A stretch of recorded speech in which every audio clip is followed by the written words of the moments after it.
रुक करेंगे अगली खबर पर। रक्षा मंत्री राजनाथ सिंह ने आज मध्य प्रदेश के मऊ में रण संवाद 2025 कार्यक्रम में हिस्सा लिया और इस दौरान उन्होंने बताया कि आने वाले समय में युद्ध कैसे लड़ा जाएगा। साथ ही रक्षा मंत्री ने यह भी कहा कि भारत कभी पहले आक्रमण नहीं करता, लेकिन अगर चुनौती मिलती है तो उसके पूरी ताकत के साथ उसको जवाब देता है। वहीं राजनाथ सिंह ने यह भी कहा कि कार्यक्रम का शीर्षक रण संवाद मुझे बहुत ही दिलचस्प लगा है। तो इस दौरान उन्होंने क्या कुछ कहा है, आइए आपको सुनाते हैं।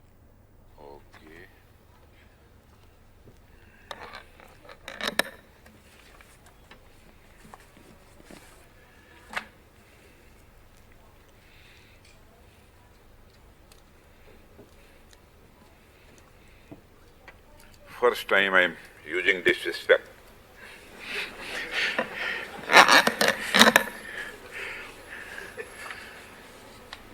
General Anil Chauhan, Chief of Defence Staff, Admiral D.K. Tripathi, Chief of Naval Staff, Air Chief Marshal A.P. Singh, Chief of Air Staff, Lieutenant General Pushpendra Singh, Vice Chief of Army Staff, Air Chief Marshal V.R. Chaudhary, former Chief of Air Staff, Admiral Arun Prakash, former Chief of Naval Staff, foreign defense attaches, scholars and think tanks, academicians and industry leaders, veterans and officers from MOD and our armed forces, friends from media. There is no other, ladies and gentlemen. Na? I am immensely happy to join the Ran Samvad program here on this sacred land of Mahu. This is the very land that gave birth to Dr. B.R. Ambedkar, a towering intellectual of our country, and at the same time honored the Indian Army with a glorious tradition of scholar warriors, a tradition that makes the entire nation proud. Friends, the very title of the program, Ran Samvad, strikes me as a quite interesting. The name itself is a subject to think about and reflect. And on one hand, Ran evokes the imagery of battle and conflict, and on the other hand, Samvad points towards dialogue, discussion, and reconciliation. At first glance, the two words seem contradictory. Where there is a battle, how can there be a dialogue? And where dialogue is taking place, how can there be a battle? But if we look deeper, this very name embodies one of the most relevant truths of our times. Friends, the name Ran Samvad also has historical basis in India and reminds me of many incidents from our history which show us how civilizationally battles means run and dialogues means samvad in India were intertwined. In our culture, dialogue is not separate from battle. It comes before the battle. It happens during the battle and it continues even after the battle. Friends, take the Mahabharata for instance. To prevent the war, Lord Sri Krishna went to engage in dialogue so that the war could be averted. But when Duryodhana, the antagonist of the epic Mahabharata, refused, the war became inevitable. Even then, during the battle, there was dialogue, and this dialogue is popularly remembered and has been immortalized as a Bhagavad Gita. And after the war was over, there was again dialogue between Yudhishthir and the Bhishma, who lay on his bed of arrows, imparting wisdom of governance and the statecraft. This unique blending of battle and dialogue is something that can only be found in ancient culture such as India. That is why I congratulate you all for choosing such a truly meaningful name for this event. Friends, in today's global environment, it is often the breakdown of dialogue that becomes the root cause of hostility and the conflict. On the other hand, even in times of war, maintaining channels of dialogue remains essential. Many of you would have heard of or read Sun Tzu classic work, The Art of War. In that book, Sun Tzu writes, in war, prepare for peace, and in peace, prepare for war. This shows that from ancient times across the world, war and dialogue have complemented each other. It is therefore a matter of deep satisfaction for me to be present at this Ran Samvad organized through the joint initiative of our tri-services.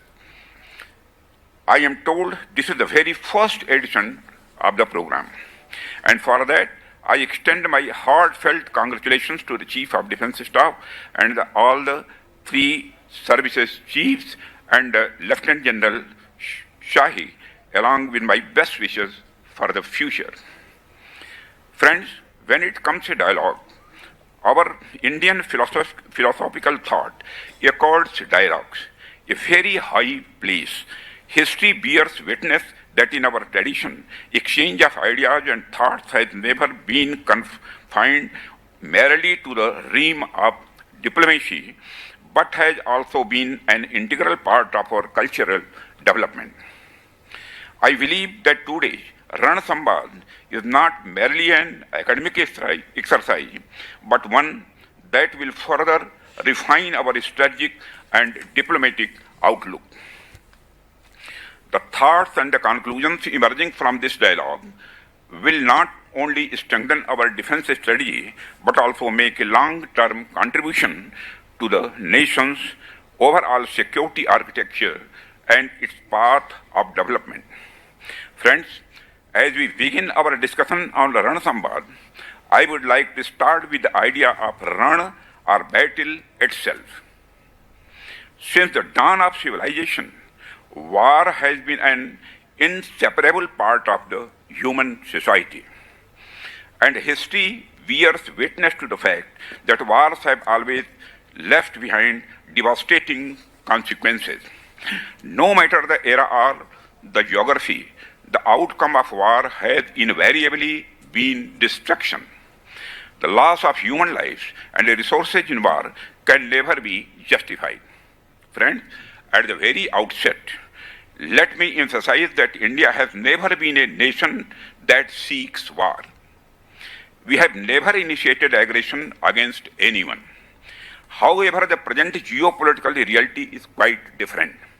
Even though we do not harbor any aggressive intent, if someone challenges us, it becomes imperative that we respond with strength. To do so, we must continuously enhance our defense preparedness. This is why training, technological advancement, and a sustained dialogue with partners are of utmost importance for us. Referring to the concept note you shared for the Ran Samvad program, I noticed a very insightful quote from Karl von Clausewitz. He said, "Each age has its own peculiar form of war." In his time, this observation was entirely appropriate. But the present era is defined by non-linear and multi-domain warfare.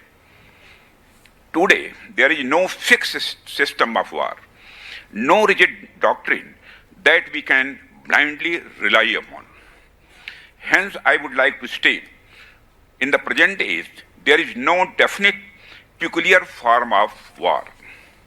Friends, if we, for instance, consider the age of colonialism, when naval power was the foremost symbol of strength across the world, nations with formidable and well-equipped navies not only dominated sea trade routes, but also extended their influence over distant lands. The British Empire, land or sea. Instead, air superiority became the decisive factor. The Battle of Britain stands out as a remarkable example where the Royal Air Force Spitfires and Hurricanes halted Germany's offensive in the air itself.